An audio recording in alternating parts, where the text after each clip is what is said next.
The Magic Shop by H.G. Wells. I had seen the magic shop from afar several times. I had passed it once or twice, a shop window of alluring little objects, magic balls, magic hens, wonderful cones, ventriloquist dolls, the material of the basket trick, packs of cards that looked all right, and all that sort of thing. But never had I thought of going in until one day, almost without warning, Gip hauled me by my finger right up to the window and so conducted himself that there was nothing for it but to take him in. I had not thought the place was there, to tell the truth, a modest-sized frontage in Regent Street, between the picture shop and the place where the chicks run about just out of patent incubators. But there it was, sure enough. I had fancied it was down nearer the circus or round the corner in Oxford Street, or even in Holborn. Always over the way and a little inaccessible it had been, with something of the mirage in its position. But here it was, now quite indisputably, and the fat end of Jip's pointing finger made a noise upon the glass. "If I was rich," said Gip, dabbing a finger at the disappearing egg, "I'd buy myself that." And that? Which was the crying baby, very human, and that, which was a mystery and called, "So a neat card asserted, buy one and astonish your friends." "Anything," said Gip, "will disappear under one of those cones. I have read about it in a book. And there, Dada, is the vanishing halfpenny, only they've put it this way up so as we can't see how it's done. Gip, dear boy, inherits his mother's breeding, and he did not propose to enter the shop or worry in any way, only, quite unconsciously he lugged my finger doorward, and he made his interest clear. That," he said, and pointed to the magic bottle. "If you had that," I said, at which promising inquiry he looked up with a sudden radiance. "I could show it to Jessie," he said, thoughtfully as ever of others. "It's less than 100 days to your birthday, Gibbles," I said, and laid my hand on the door handle. Gip made no answer, but his grip tightened on my finger, and so we came into the shop. It was no common shop, this. It was a magic shop, and all the prancing precedence Gip would have taken in the matter of mere toys was wanting. He left the burthen of the conversation to me. It was a little narrow shop, not very well lit, and the doorbell pinged again with a plaintive note as we closed it behind us. For a moment or so we were alone, and could glance about us. There was a tiger in papier-mâché on the glass case that covered the low counter, a grave, kind-eyed tiger that waggled his head in a methodical manner. There were several crystal spheres, a china hand holding magic cards, a stock of magic fish bowls in various sizes, and an immodest magic hat that shamelessly displayed its springs. On the floor were magic mirrors, one to draw you out long and thin, one to swell your head and vanish your legs, and one to make you short and fat like a draught. And while we were laughing at these, the shopman, as I suppose, came in. At any rate, there he was behind the counter, a curious, sallow, dark man with one ear larger than the other and a chin like the toe cap of a boot. "What can we have the pleasure?" he said, spreading his long magic fingers on the glass case, and so, with a start, we were aware of him. "I want," I said, "to buy my little boy a few simple tricks." "Legerdemain?" he asked. "Mechanical? Domestic? Anything amusing?" said I. Said the shopman, and scratched his head for a moment as if thinking. Then, quite distinctly, he drew from his head a glass ball. "Something in this way," he said, and held it out. The action was unexpected. I had seen the trick done at entertainments endless times before. It's part of the common stock of conjurers. But I had not expected it here. "That's good," I said with a laugh. "Isn't it?" said the shopman. Gip stretched out his disengaged hand to take this object, and found merely a blank palm. "Oh, it's in your pocket," said the shopman. And there it was. "How much will that be?" I asked. "We make no charge for glass balls," said the shopman politely. "We get them," he picked one out of his elbow as he spoke, "free." He produced another from the back of his neck and laid it beside its predecessor on the counter. Gip regarded his glass ball sagely, then directed a look of inquiry at the two on the counter, and finally brought his round-eyed scrutiny to the shopman, who smiled. "You may have those too," said the shopman, "and, if you don't mind, one from my mouth. So." Gip counselled me mutely for a moment, and then in a profound silence put away the 4 balls, resumed my reassuring finger, and nerved himself for the next event. "We get all our smaller tricks in that way," the shopman remarked. I laughed in the manner of one who subscribes to a chest. "Instead of going to the wholesale shop," I said. "Of course it's cheaper." "In a way," says shopman said, "though we pay in the end, but not so heavily as people suppose. Our larger tricks and our daily provisions and all the other things we want, we get out of that hat. And you know, sir, if you'll excuse my saying it, there isn't a wholesale shop, not for genuine magic goods, sir. I don't know if you noticed our inscription, the Genuine Magic Shop." He drew a business card from his cheek and handed it to me. "Genuine," he said, with his finger on the word, and added, "There is absolutely no deception, sir." He seemed to be carrying out the joke pretty thoroughly, I thought. He turned to Gip with a smile of remarkable affability. You know, are the right sort of boy?" I was surprised at his knowing that because, in the interests of discipline, we keep it rather a secret even at home, but Gip received it in unflinching silence, keeping a steadfast eye on him. "It's only the right sort of boy gets through that doorway."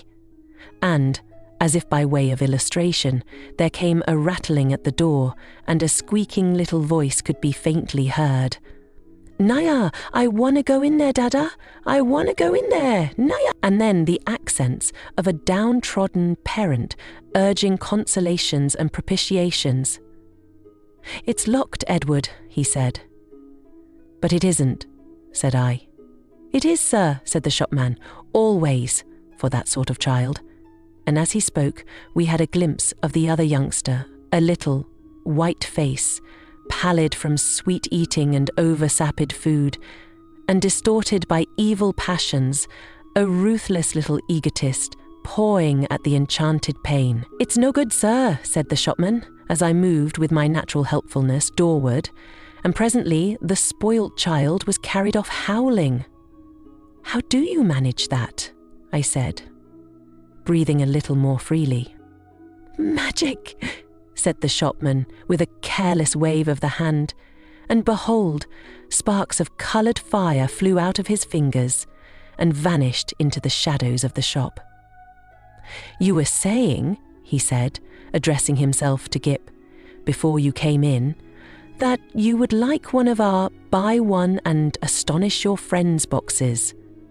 Gip, after a gallant effort, said, "Yes, it's in your pocket." And leaning over the counter, he really had an extraordinarily long body. This amazing person produced the article in the customary conjurer's manner. "Paper," he said, and took a sheet out of the empty hat with the springs. "String," and behold, his mouth was a string box, from which he drew an unending thread which, when he had tied his parcel, he bit off and, it seemed to me, swallowed the ball of string. And then he lit a candle at the nose of one of the ventriloquist's dummies, stuck one of his fingers, which had become sealing wax red, into the flame and so sealed the parcel.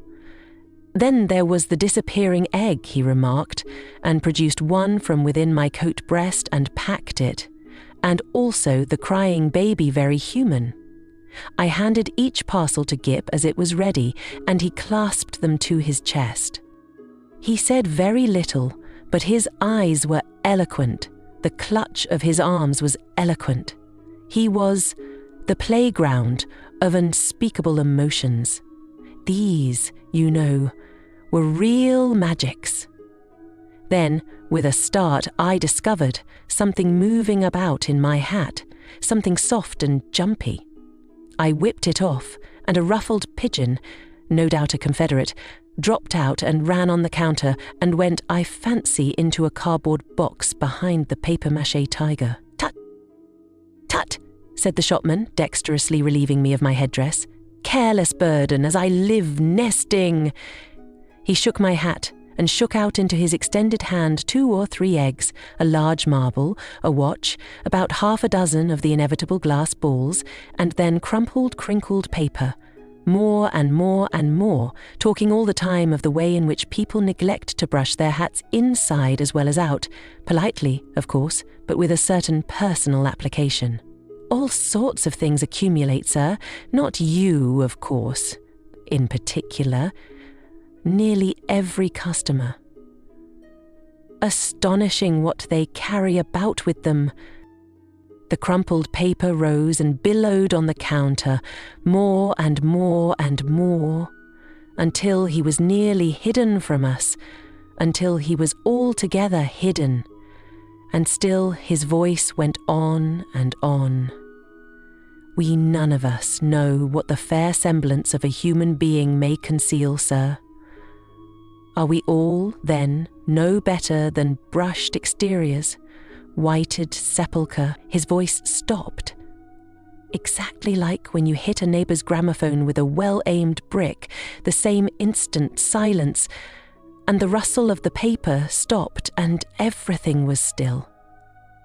"Have you done with my hat?" I said, after an interval.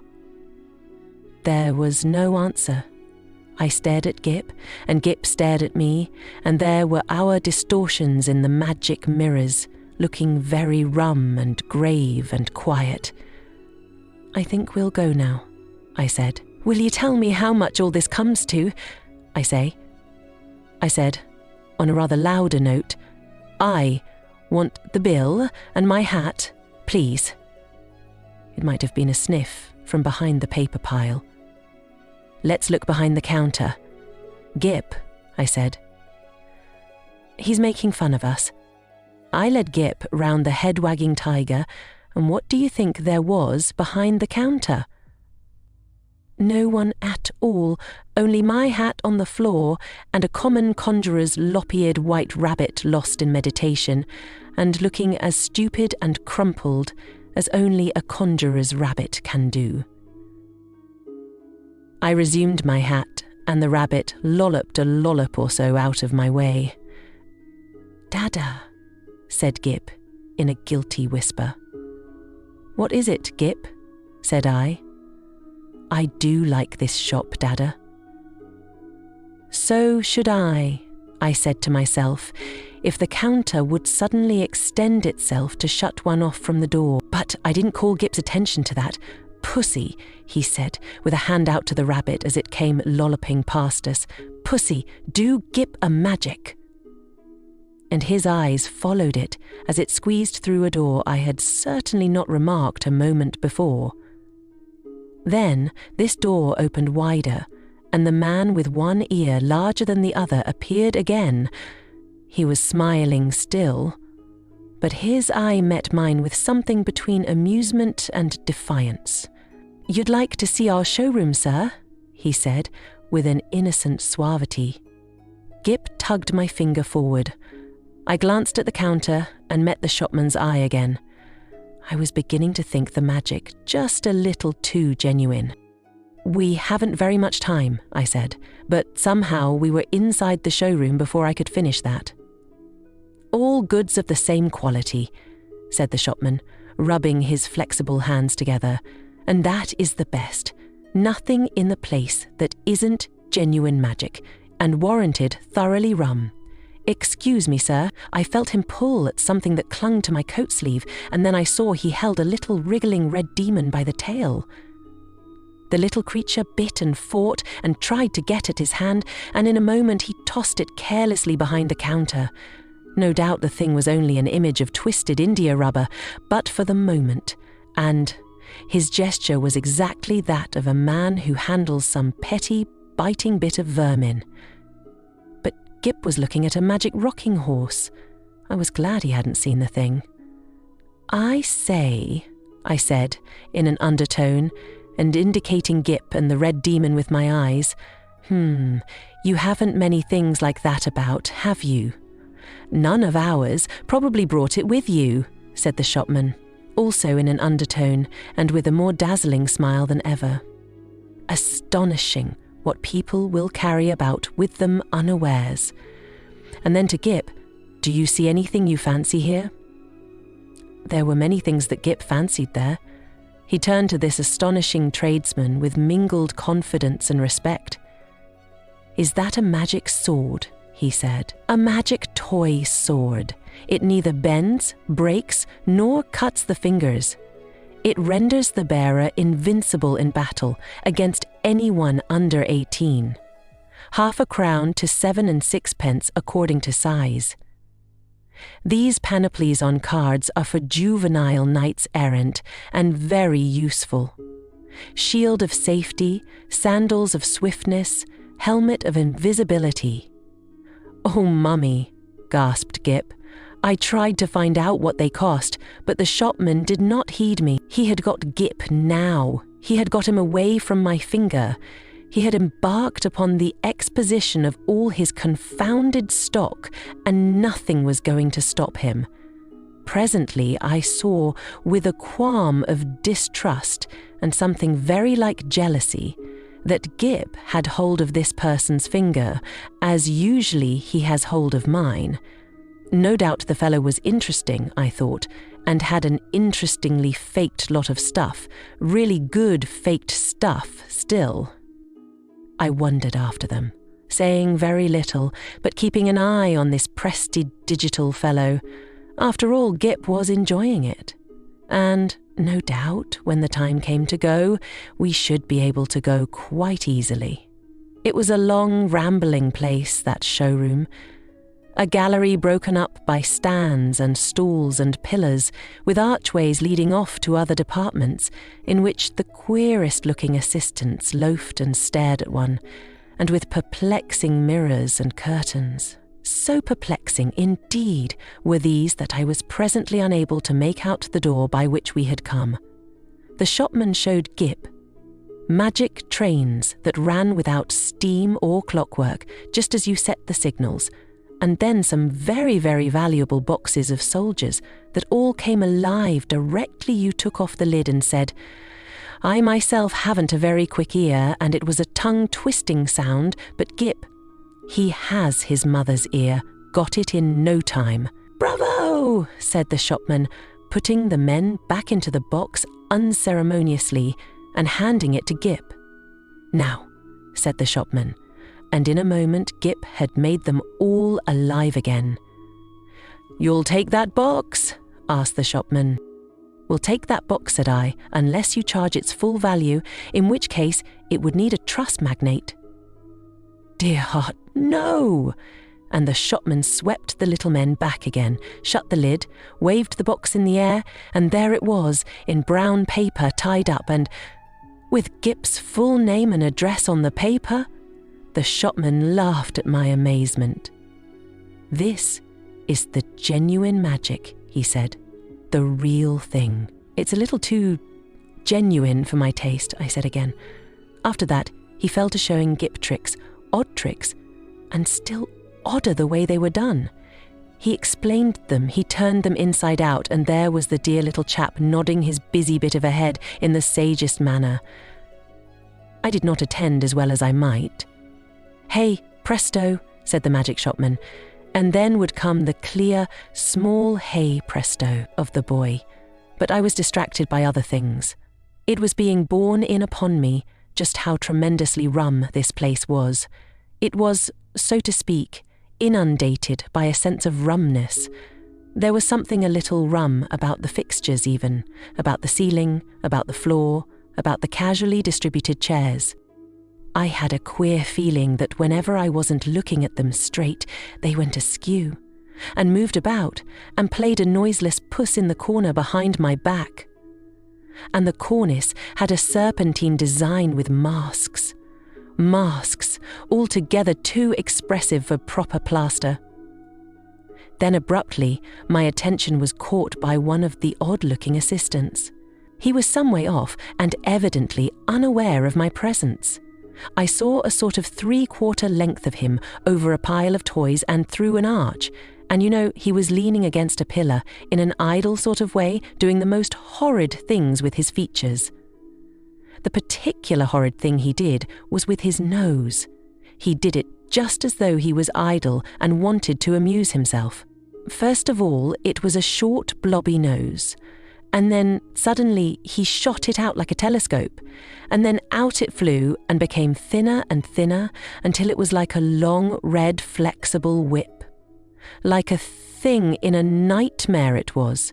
He flourished it about and flung it forth as a fly fisher flings his line. My instant thought was that Gip mustn't see him. I turned about, and there was Gip quite preoccupied with the shopman and thinking no evil. They were whispering together and looking at me. Gip was standing on a little stool, and the shopman was holding a sort of big drum in his hand. "Hide and seek, Dada," cried Gip. "You're he." And before I could do anything to prevent it, the shopman had clapped the big drum over him. I saw what was up directly. "Take that off," I cried, "this instant. You'll frighten the boy. Take it off." The shopman, with the unequal ears, did so without a word, and held the big cylinder towards me to show its emptiness. And the little stool was vacant. In that instant, my boy had utterly disappeared. Perhaps, that sinister something that comes like a hand out of the unseen and grips your heart about. It takes your common self away and leaves you tense and deliberate, neither slow nor hasty, neither angry nor afraid. So it was with me. I came up to this grinning shopman and kicked his stool aside. "Stop this folly," I said.